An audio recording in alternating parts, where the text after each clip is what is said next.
Welcome back to CAN, Caribbean Affiliate News. My name is Stefan Samuel. This segment of the news is sponsored by Total Caribbean Network. In international news, the first police officer to interview George Zimmerman after he shot 17-year-old Trayvon Martin has told jurors the Neighborhood Watch volunteer did not yet know the teen had died.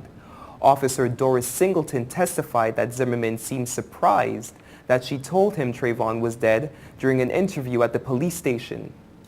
"He's dead," Officer Singleton recounted Zimmerman saying before he lowered his head toward the table in the interrogation room.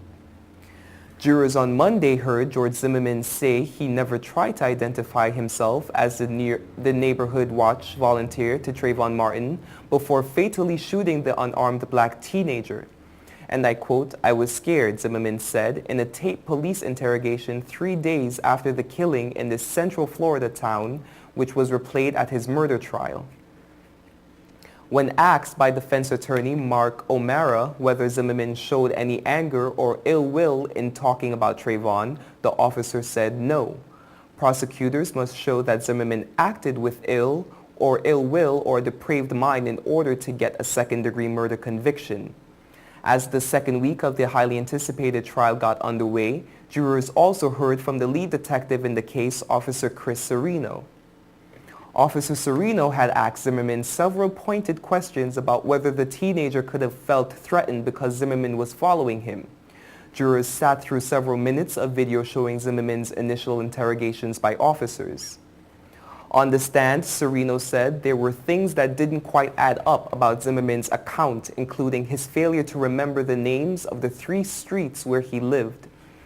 Though Zimmerman shot Martin through the heart with his 9mm Kel-Tec semi-automatic pistol, killing him almost instantly, Zimmerman also told the police that the youth continued to talk after being shot.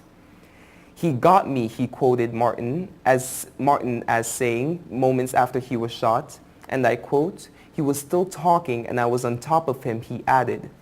Also on Monday, prosecutors called FBI audio expert Dr. Hirotaka Nakasone on focus on the issue of whom was also screaming for help on 911 calls during the confrontation. The recordings are crucial pieces of evidence because they could determine who the aggressor was in the confrontation. Trayvon's family contends it was the teen screaming, while Zimmerman's father said it was his son. But Dr. Nakasone repeated the pre-trial testimony, saying that there was not enough clear sound to determine whether Zimmerman or Trayvon was screaming. The trial is scheduled to run through Wednesday, then take a break on Thursday for an Independence Day holiday. Circuit Judge Deborah Nelson said court would resume on Friday. Former South African President Nelson Mandela has now been in critical condition for more than a week. There have been no official updates since President Jacob Zuma said Saturday that the beloved 94-year-old former leader's condition was stable but unchanged. Here is Siobhan Gobin with details. Former South African President Nelson Mandela has now been in critical condition for more than a week. There have been no official updates since President Jacob Zuma said Saturday that the beloved 94-year-old former leader's condition was stable but unchanged. Over the weekend, retired Archbishop Desmond Tutu said South Africans were praying for Mandela's comfort and dignity. Mandela's legacy also focused prominently during a 3-day visit to South Africa by President Barack Obama and his family. They left Monday en route to Tanzania. Mandela became South Africa's first democratically elected president in 1994 after spending 27 years in prison for his fight against racist white rule. This is Siobhan Gobin reporting for Caribbean Affiliate News. President Barack Obama and his predecessor George W. Bush have honored the victims of the 1998 embassy bombing in Tanzania. The two men had a brief silent appearance together at the monument of those who died in the terrorist attack in the East African city where Mr. Bush coincidentally happened to be as Mr. Obama wrapped up a week-long tour of the continent. While the pair did not say anything publicly, their wives engaged in a warm and chatty joint appearance at the Summit on African Women. Initially, the two presidents were not even planning to meet while in town, but First Lady Michelle Obama joked as she sat next to her predecessor, and I quote, "They're learning from us." The Obamas departed from Africa for home shortly after crossing paths with the Bushes, who were hosting the summit promoting the role of African First Ladies in bringing change to their countries. Mr. Bush ended up joining the current president for the wreath-laying ceremony to the Tanzanian victims of the simultaneous attacks of the U.S. missions in Dar es Salaam and the Kenya masterminded by Osama bin Laden. The two presidents bowed their heads as a Marine placed a wreath of red, white, and blue flowers in the front of the large stone memorial on the grounds of the new U.S. Embassy. After a few moments, they shook hands with survivors of the attack and relatives of those killed before walking back into the embassy together in private discussion. Former U.S. spy agency contractor Edwin Snowden broke his silence on Monday for the first time since fleeing to Moscow over a week ago, blasting the Obama administration and saying he remained free to make new disclosures about U.S. spying activities.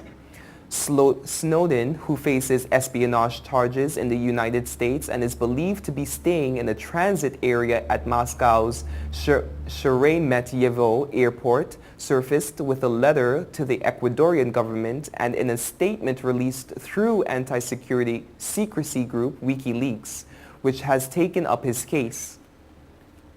WikiLeaks also released another statement saying Snowden was asking for asylum in several countries, including Russia, China, Brazil, India, and Ireland.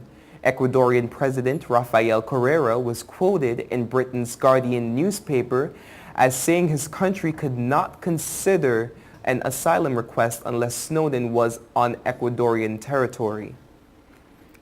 In his WikiLeaks statement, Snowden accused the Obama administration of deception in a campaign to prevent him from finding political asylum and of leaving me a stateless person, end quote, by revoking his U.S. passport. Correa said giving Snowden a temporary travel pass to fly to Moscow was a mistake on our part and that Snowden was now Russia's problem. Asked if he could like to meet Snowden, Correa said, not particularly. He's a very complicated person. Strictly speaking, Mr. Snowden spied for quite some time. Russian President Vladimir Putin said Snowden could stay in Russia on one occasion, and I quote, "He must stop his work aimed at harming our American partners, as strange as that sounds coming from my lips," he told reporters after a gas exportators conference in Moscow. Putin said he suspected that Snowden would continue leaking information because he feels himself to be a human rights activist.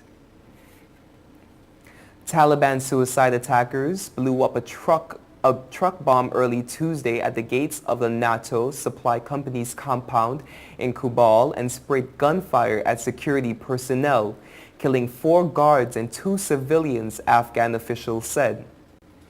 The morning attack was the latest in a series targeting high-profile locations in the Afghan capital. The attacks have made clear the Taliban have no intention of ending the violence, even as they are willing to enter peace negotiations. The UN Deputy Chief Han Eliasson, who was in Kabul wrapping up a 5-day trip to Afghanistan when the attack took place, said continued violence could only harm the Taliban's own cause. Taliban spokesman Zabiullah Mujahid claimed responsibility for the assault, saying it was a very effective attack that embarrassed the enemy. You are watching Caribbean Affiliate News. We will be right back.